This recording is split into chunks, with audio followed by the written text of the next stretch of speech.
요한복음 14장 25절에서 31절까지 말씀인데요. 우리 같이 함께 봉독하도록 하겠습니다. 내가 아직 너희와 함께 있어서 이 말을 너희에게 하였거니와 보혜사 곧 아버지께서 내 이름으로 보내실 성령 그가 너희에게 모든 것을 가르치고 내가 너희에게 말한 모든 것을 생각나게 하리라. 평안을 너희에게 끼치노니 곧 나의 평안을 너희에게 주노라. 내가 너희에게 주는 것은 세상이 주는 것과 같이 아니하니라. 너희는 마음에 근심하지도 말고 두려워하지도 말라. 내가 갔다가 너희에게로 온다는 말을 너희가 들었나니 나를 사랑하였더라면 내가 아버지께로 감을 기뻐하였으리라. 아버지는 나보다 크심이라. 이제 일이 일어나기 전에 너희에게 말한 것은 일이 일어날 때에 너희로 믿게 하려 함이라. 이후에는 내가 너희와 말을 많이 하지 아니하리니 이 세상에 임금이 오겠으니라. 그러나 그는 내게 관계할 것이 없으니 오직 내가 아버지를 사랑하는 것과 아버지께서 명하신 대로 행하는 것을 세상이 알게 함이로라. 일어나라 여기를 떠나자 하시니라. 아멘. 오늘 일부 예배 나오신 여러분에게 하나님의 은혜와 평강이 함께 하시기를 주의 이름으로 축복합니다. 오늘 요한복음 14장 25절에서 31절에 있는 말씀을 가지고 평안하라 라고 하는 제목으로 같이 하나님의 은혜를 나누도록 하겠습니다. 평안, 평화 이런 말을 우리가 참 많이 듣게 되어지는데요. 이 평화라고 하는 말은 구약 성경에는 샬롬이라는 말로 언어가 되어 있고 신약 성경의 언어로는 에이레네라고 하는 말로 기록이 되어 있습니다. 구약의 샬롬, 신약에는 에이레네. 그런데 이 샬롬과 에이레네라고 하는 이 말은 굉장히 많은 의미들을 담고 있는데 대략 한 13가지에서 14가지의 의미들을 담고 있습니다. 그런데 그 중에 가장 대표적인 의미가 평화 혹은 평안이라고 하는 것인데 평화라고 하는 것은 관계적인 측면이죠. 상대방과 내가 싸우지 않는 상태로 평화롭게 지내는 그런 관계적인 측면에서의 의미가 평화라고 한다면 평안이라고 하는 것은 보다 개인적인 내적인 측면에서 아무런 근심과 염려가 없는 상태라고 하는 것을 의미하는 단어입니다. 평화든지 평안이든지 이 두 가지 의미들을 다 담고 있는 것이 이 샬롬과 에이레네라고 하는 말인데 예수님께서 오늘 제자들에게 근심하지 말라, 두려워하지 말라, 평안해라 라고 예수님께서 말씀하고 있습니다. 예수님께서 말씀하신 이 평안을 저와 여러분들도 누리고 경험하며 살아야 하는데 오늘 본문에 있는 말씀을 가지고 어떻게 우리가 이 평안을 누릴 것인가 하는 예수님의 이 평안에 관한 말씀들을 좀 같이 나누면서 은혜를 경험하려고 합니다. 코로나19 바이러스가 처음 발병했을 때만 해도 사실 사람들이 그렇게 큰 관심을 갖지 않았습니다. 제 기억으로는 1월 말쯤에 첫 번째 환자가 발생이 되어졌고 2월 마지막 주일 전까지 이렇게 확진자가 조금씩 늘어나면서 별로 그렇게 큰 관심이 없다가 2월 세 번째 주일이죠. 세 번째 주일 지나면서 그 중간에 신천지 사태가 갑자기 터지면서 급증하게 되어졌고 그래서 2월 마지막 주부터 환자가 막 급증하기 시작하니까 아마 그 2주 3주 동안은 대한민국의 많은 국민들, 대한민국뿐만 아니라 세계적으로 굉장히 극심한 공포와 두려움 가운데 또 근심하고 염려하는 그런 분위기였습니다. 그런데 지금은 또 많이 그 분위기들이 조금씩은 많이 가라앉아서 그때보다 근심하거나 걱정하거나 염려하는 분위기들은 점점점 많이 사라진 것 같아요. 이렇게 어떻게 갑자기 어떤 문제로 인해서 근심하고 염려하다가 시간이 지나면 자연스럽게 없어지고 사라지는 그런 근심과 염려의 상태가 평안이냐? 결코 그렇지는 않습니다. 그러니까 예수님께서 저와 여러분들에게 주시는 평안은 세상이 주는 것과 같지 않은 평안이다 라고 말씀하고 있는데, 예수님의 평안을 누리려면 첫 번째 우리가 생각해 봐야 될 것은 예수님이 주시는 평안이 아닌 것을 우리가 먼저 생각해야 합니다. 예수님이 말씀하신 평안이 아닌 것, 첫 번째는 평화라고 하는 의미에서 본다면 이런 것이에요. 강한 사람이 약한 사람을 지배하는 관계에서 오는 안정적인 관계, 그런 것들은 평화가 아닙니다. 이 당시에, 예수님 당시에는 로마라고 하는 나라가 전 세계를 지배하고 있을 때입니다. 그래서 로마라고 하는 나라가 전 세계를 지배하고 있었기 때문에 전쟁이 없었던 평화의 시기예요. 그래서 이때의 시기를 팍스 로마나, 그러니까 평화로운 로마의 시대, 이런 말을 사용을 하거든요.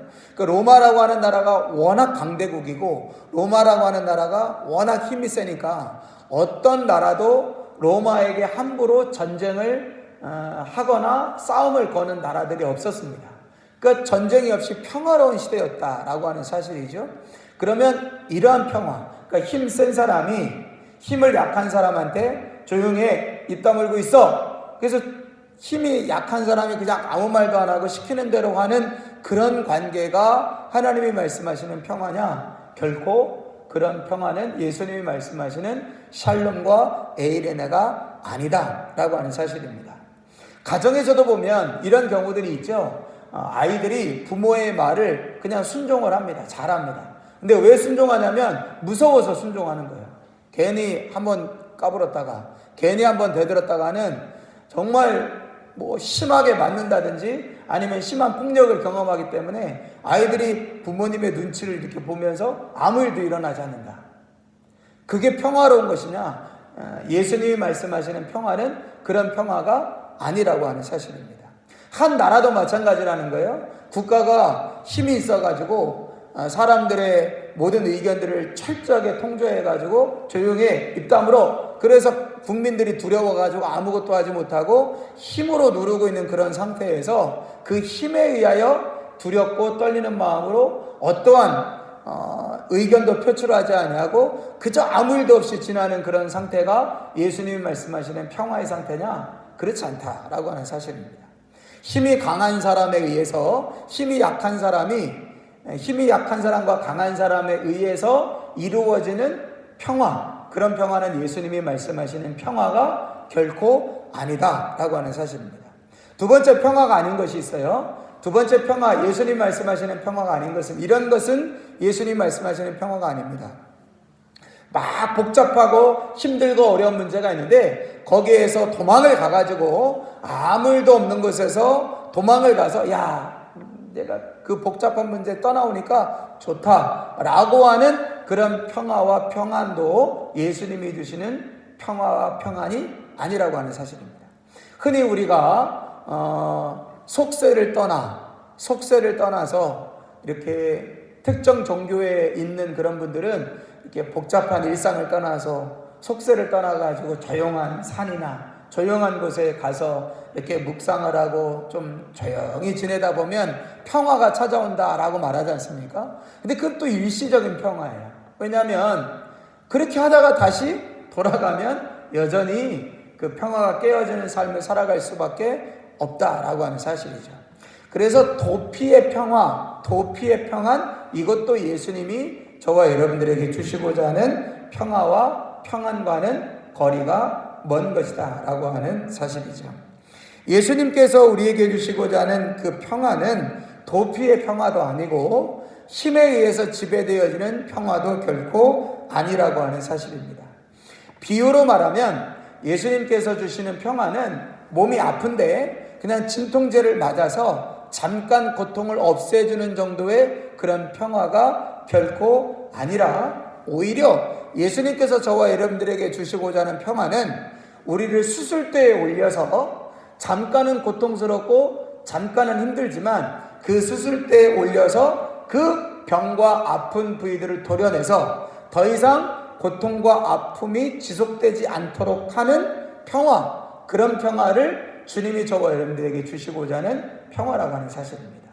그래서 예수님께서 마태복음 10장 34절에 이렇게 말씀하셨어요. 내가 세상에 화평을 주러 온 줄로 생각하지 마라. 화평이 아니라 검을 주러 왔다. 그러니까 예수님께서는 내가 너에게 평안을 준다, 내가 너에게 화평을 주기를 원한다 라고 말씀하셨는데, 마태복음 10장 34절에는 반대로 말씀하시는 거예요. 야, 내가 너희에게 화평을 주려고 온 거라고 생각하지 마. 나는 너희에게 화평을 주러 온 것이 아니라 검을 주러 왔다 라고 말씀하시는 거예요. 이 말씀이 의미하는 바가 바로 그런 의미입니다. 잠깐 도피할 수 있는 그런 평안, 잠깐 어떤 힘의 지배에 의해서 힘의 지배 관계에 들어가는 평안. 우리가 종종 그런 이야기를 하지 않습니까?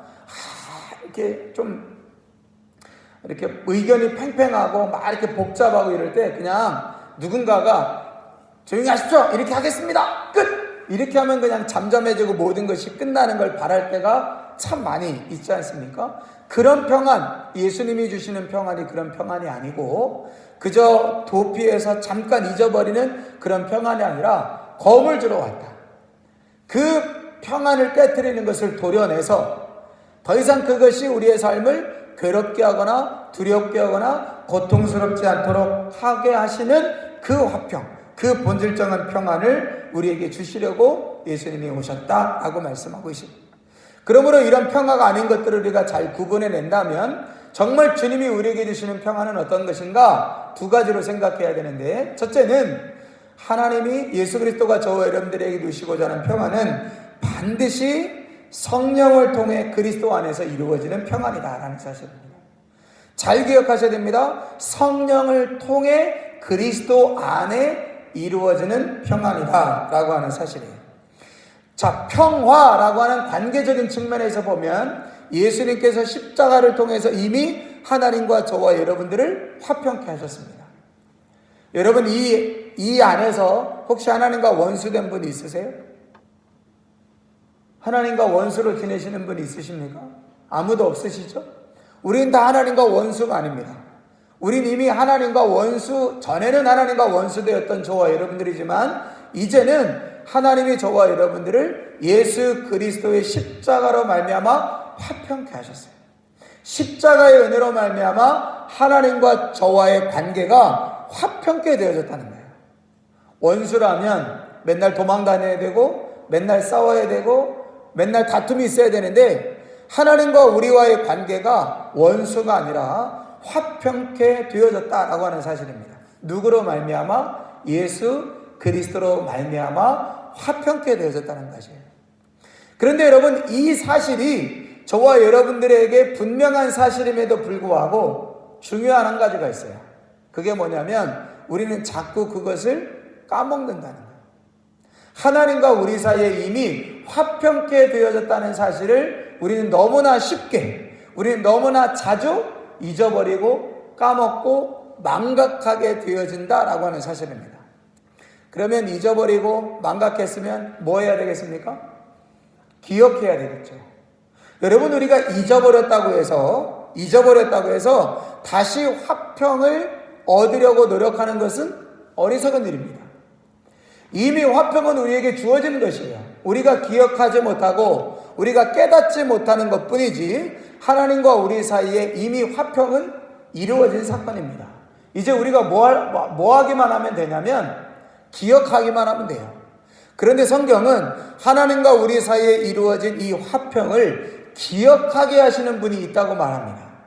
우리 스스로 기억하는 것이 아니라, 우리 스스로 기억해내는 것이 아니라 우리로 하여금 하나님과 우리 사이에 화평이 이미 이루어졌음을 기억하게 하시는 분이 있다는 거예요. 그분이 누구냐면 성령이시라는 겁니다.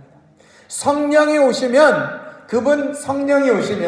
그분 보혜사가 오시면, 그래서 오늘 26절에 이렇게 말씀하죠. 보혜사 곧 아버지께서 내 이름으로 보내실 성령, 그가 너희에게 모든 것을 가르치시고 내가 너희에게 말한 모든 것을 생각나게 하리라 라고 말씀하십니다. 성령이 하시는 일은 예수님께서 하신 일, 예수님께서 가르치신 그 모든 것들을 생각나게 하시는 거예요.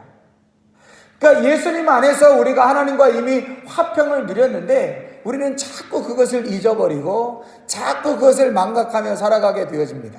그로 인하여 우리는 근심해요. 그로 인하여 우리는 두려워합니다. 그로 인하여 우리는 걱정하며 살아가요. 그로 인하여 우리는 불안이 찾아옵니다. 그럴 때에 우리에게 야, 불안해하지 마. 걱정하지 마. 두려워하지 마. 근심하지 마. 십자가 안에서 하나님과 네가 이미 화목해 되어졌잖아. 십자가 안에서 이미 하나님과 내가 원수가 아니라 화평케 되어졌잖아. 그것을 기억나게 하시고 그것을 생각나게 하시고 그것을 깨닫게 하시는 분이 누구냐면 보혜사 성령이시라는 거예요. 그 보혜사 성령이 하나님과 우리 사이에 십자가로 말미암아 이미 이루어진 화평과 평안을 기억나게 하시고 생각나게 하시는 것을 통해서 우리에게 주님이 주시고자 하는 것이 바로 화평과 평안이다라는 사실입니다. 그러니까 여러분, 우리가 신앙생활 하면서 도피적인 평안에 만족하면 안 된다는 거예요. 복잡한 속세, 또 복잡한 이 세상의 삶, 그런데 복잡한 세상의 삶 속에서 잠깐 이렇게 교회에 오니까 위로가 된다. 참 좋다.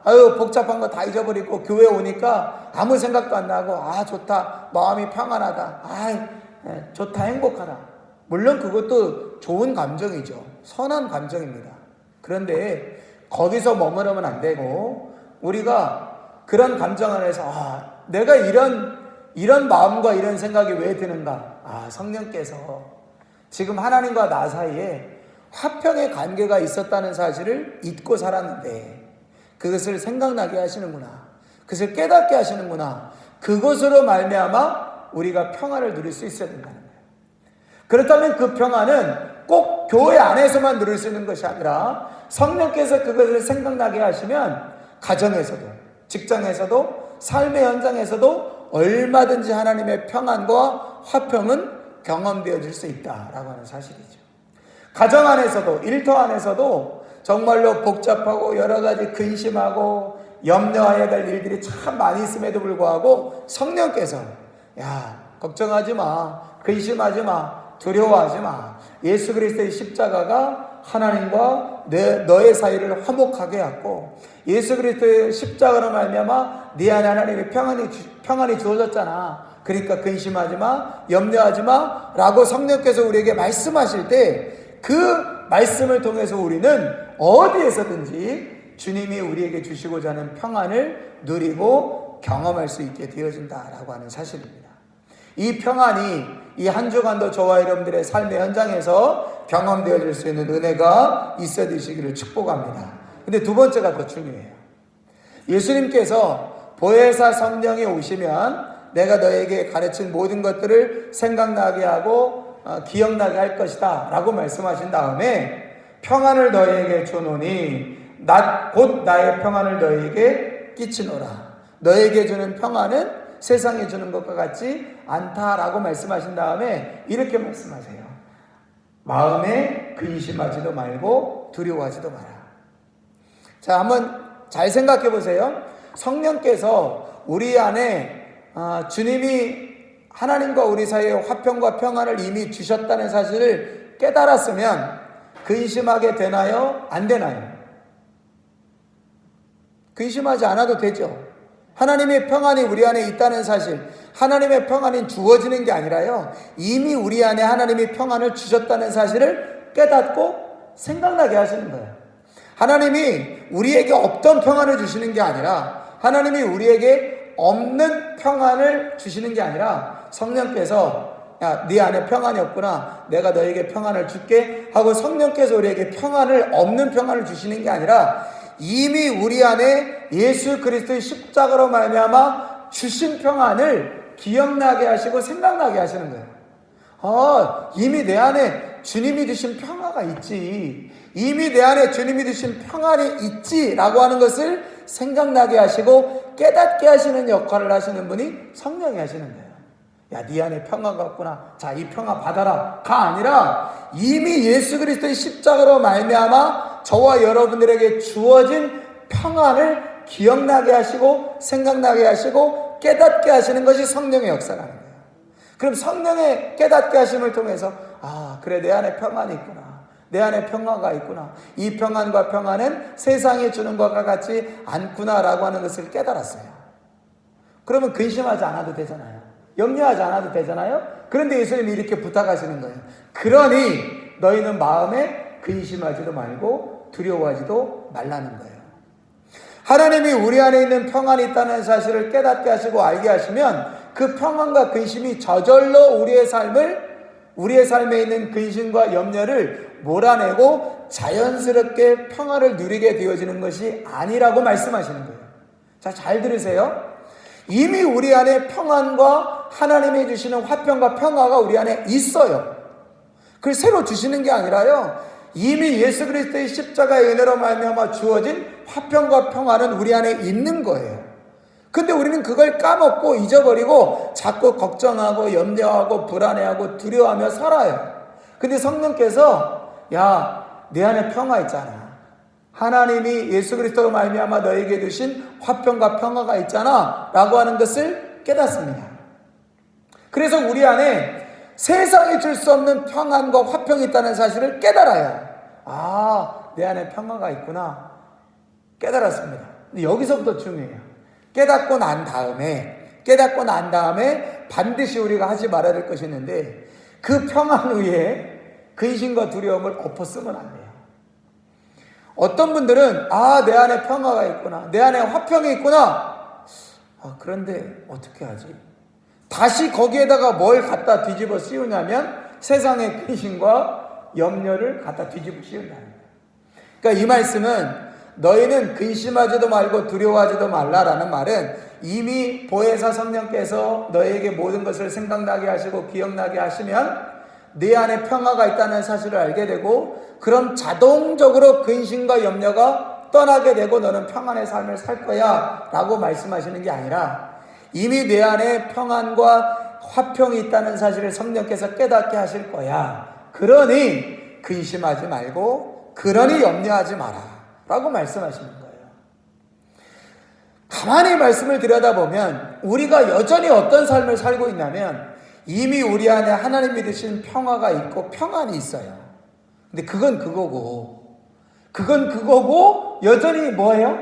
여전히 근심하고 여전히 걱정하고 여전히 염려하는 삶을 살아가고 있는 것이 우리의 삶이라고 하는 사실입니다.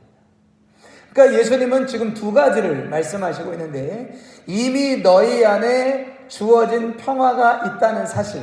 물론 예수님께서 제자들에게 그 평화가 지금 내가 너에게 평안을 주노라 라고 하신 말씀은 십자가의 사건이 이루어지기 전이기 때문에 앞으로 일어날 사건을 말씀하시는 거예요.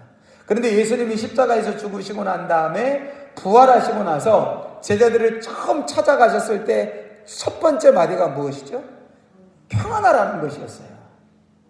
그 평안은 오늘 14장에 말씀하신 예수님의 말씀이 성취되어진 사건이죠.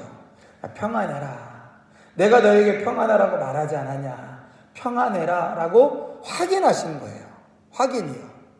그런데 제자들은 여전히 평안하지 못했습니다. 두려워했죠. 진짜 제자들에게 화평과 평안이 찾아온 때는 언제였냐면 오순절날 성령 받고 나서요. 성령 받고 나서는 어떤 어려움과 어떤 근심의 문제가 있어도 제자들은 두려워하지 않았습니다. 걱정하지 않았어요. 이유가 뭘까요? 첫째, 이미 자기 안에 예수 그리스도의 십자가로 말미암아 하나님과 화평이 이루어졌고 하나님이 주신 평안이 있다는 사실을 성령이 날마다 깨닫게 하시는 것을 제자들이 경험했기 때문입니다. 그 경험을 통해서 제자들이 뭘 선택했냐면 두려워하지 않기로 선택한 거예요. 근심하지 않기로 결정한 거예요. 너희는 마음에 근심하지 말고 두려워하지도 말라라고 말씀하신 그 말씀이 저와 여러분들에게 동일하게 적용되어지는 말씀이라면, 저와 여러분들 안에 이미 하나님이 주신 평안과 화평이 있다면 이제 저와 여러분들이 해야 할 일이 있습니다. 근심하지 않고 염려하지 않고 불안해하지 않기로 선택하는 것입니다. 결정하는 것입니다. 그 선택과 결정을 하지 못하면 이미 우리 안에 하나님이 주시는 화평과 평화가 있음에도 불구하고 나도 모르게 자꾸 옛사람의 습관을 쫓아 근심하고 두려워하는 것을 선택하는 것입니다.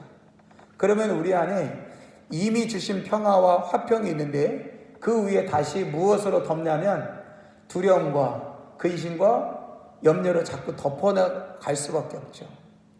우리 안에 하나님이 주신 평화와 화평이 없는 것이 아닙니다. 자꾸만 우리는 근심과 두려움과 염려로 덮어내기 때문에 하나님이 주신 평화와 화평이 우리의 삶을 다스리고 이끌어가는 것이 아니라 자꾸만 내가 선택한 근심과 염려와 두려움에 의해서 우리의 삶이 이끌어져 가기 때문에 주님이 주신 평화와 화평이 우리 안에 있음에도 불구하고 여전히 우리는 근심하면서 걱정하면서 두려워하면서 살아가는 삶을 살아갈 수밖에 없다라고 하는 사실입니다. 오늘 우리의 삶이 하나님이 주시는 화평의 평화, 화평과 평안이 우리 안에 우리의 삶을 이끌어 가야만 우리는 화평의 열매, 평화의 열매를 맺을 수 있는 것입니다. 성령의 9가지 열매를 보면 사랑, 희락, 화평, 오래 참음, 자비, 양성, 충성, 온유, 절제 9가지 열매가 있는데 세 번째 열매가 뭐냐면 사랑, 희락, 화평입니다. 이 화평이라는 말, 평화, 평안이라고 하는 것도 성령이 주시는 열매예요. 그 저와 여러분들의 반드시 이 성령의 열매를 맺어야 되는데 화평의 열매, 평안의 열매가 맺혀져야 됩니다. 신앙생활은 열심히 하지만 늘 걱정이 많아요. 늘 근심이 많아요. 늘 두려워요. 아유 걱정이 되고 아유 어떡하나 걱정됩니다. 아유 어떻게 되나 근심이 돼요. 아유 어떻게 되나 두려워요. 염려해요. 그것은 우리 안에 이미 하나님이 예수 그리스도를 통하여 주신 평화와 화평이 있음에도 불구하고 뭐 하지 못하는 것이냐면 열매를 맺지 못하는 것이에요. 열매를 맺지 못하는 것이에요. 예수님께서 그 씨 뿌리는 비유를 하셨지 않습니까? 그 씨 뿌리는 비유를 하실 때 이렇게 말씀하셨어요. 어떤 씨는 길가에 뿌려지니까 새가 와서 좀 뭐가 없어졌죠. 어떤 씨는 돌짝밭에 떨어져 가지고요 말랐어요. 그러니까 돌짝밭이라는 것은 돌이 위에 있는 게 아니라 속에 돌이 있는 것이라고 말씀드렸죠. 그러니까 땅 속에 돌이 있어가지고 심겨졌지만 뿌리를 내리다가 더 이상 뿌리를 내리지 못하니까 그냥 씨의 형태로 그대로 있다가 말라버리는 것입니다. 그런데 어떤 씨는 가시밭에 있대요. 가시밭은 뭐냐면 아주 좋은 땅이라고 말씀을 드렸죠. 씨가 뿌려졌습니다. 그러니까 자라잖아요. 자라는데 더 이상 못 자라는 이유가 뭐냐면 가시나무 기운에 막혀서 더 이상 못 자란대요. 화평의 열매가 마치 이런 거라는 거예요. 물론 대부분의 성령의 열매도 마찬가지입니다. 하나님이 이미 예수 그리스도의 십자가의 은혜를 통해서 이미 저와 여러분들에게 화평과 평안을 주셨어요. 그걸 누리면 돼요.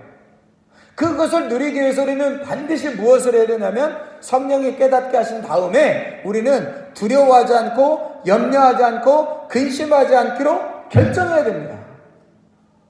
그런데 우리가 알게 모르게 뭐 하냐면 자꾸만 불안과 두려움과 염려의 씨를 뿌리는 거예요.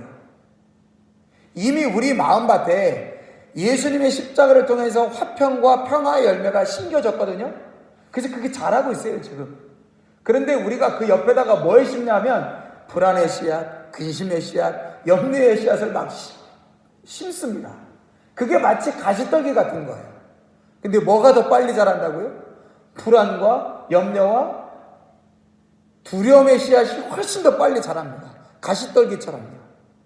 그러니 이미 그렇게 막 자라난 거기에 이 평안과 화평의 씨앗이 이미 우리 마음에 성령께서 심겨주셨음에도 불구하고 더 이상 자라지 못하고 열매 맺지 못하니까 우리가 늘 이 세상을 살아가면서도 주님이 주시는 평안과 평화를 누리며 경험하며 살아가기보다는 여전히 근심하고 걱정하고 염려하고 두려워하며 살아가는 삶을 경험할 수밖에 없고, 그러다 보니 나 예수 믿는데 나 왜 이렇게 걱정하는 거야? 나 예수 믿는데 나 왜 이렇게 염려하는 거야? 나 예수 믿는데 왜 이렇게 걱정돼서 잠도 안 오고, 걱정돼서 입맛도 없고, 걱정돼서 일도 잘 안 되고, 왜 그러는 거죠? 우리 안에 평화가 없기 때문에요? 우리 안에 하나님이 주시는 화평과 평안이 없기 때문에? 아닙니다. 성령이 그것을 깨닫게 해주시는 은혜를 우리가 경험하지 못하면 우리 안에 이미 화평과 평화가 있음을 알지 못하는 거예요. 성령이 우리 안에 화평과 평화가 주어졌음을 깨닫게 하셔도 여전히 하나님이 평화를 주셨지, 그래 하나님 안에서 평화가 있지, 그래 맞아, 그러면서도 한편으로는 계속해서 두려움과 불안과 염려의 씨앗을 뿌리면 우리는 평화를 누리며 사는 삶이 아니라 걱정과 두려움과 불안을 경험하며 살아가는 삶이 될 수밖에 없다는 것이죠. 주님이 주시는 평화와 화평을 누리기 위해서는 성령이 깨닫게 하시는 은혜를 경험해야 합니다. 성령께서 우리에게 평안과 화평이 우리 안에 있음을 기억나게 하시고 생각나게 하시는 거예요. 그 기억이, 그 생각이 우리 안에 경험되어질 때 근심하지 않고 염려하지 않고 두려워하지 않기로 여러분 선택하시고 결정하실 수 있는 은혜가 있으시기를 바랍니다. 너희는 마음에 근심하지도 말라, 두려워하지도 말라 라고 주님이 명령하시는 거예요. 그것을 선택해라 라고 우리에게 요구하고 계시는 것입니다. 이 한 주간도 우리 안에 참으로 염려하고 근심해야 될 문제들이 많이 있습니다. 교회적으로도 개인적으로도 여러분들의 사업이나 가정이나 일터 걱정되고 염려해야 될 일들이 참 많이 있죠. 그런데 그럴 때마다 성령께서 우리 안에 이미 주신 화평과 성령께서 이미 우리 안에 주신 예수 그리스도로 말미암아 주신 그 평안을 보고 깨닫고 경험할 수 있는 은혜가 있으시길 바랍니다. 그걸 구하는 게 아니에요. 이미 저와 여러분들 안에 이미 주신 그 평화와 화평을 경험하고 깨닫는 것이에요.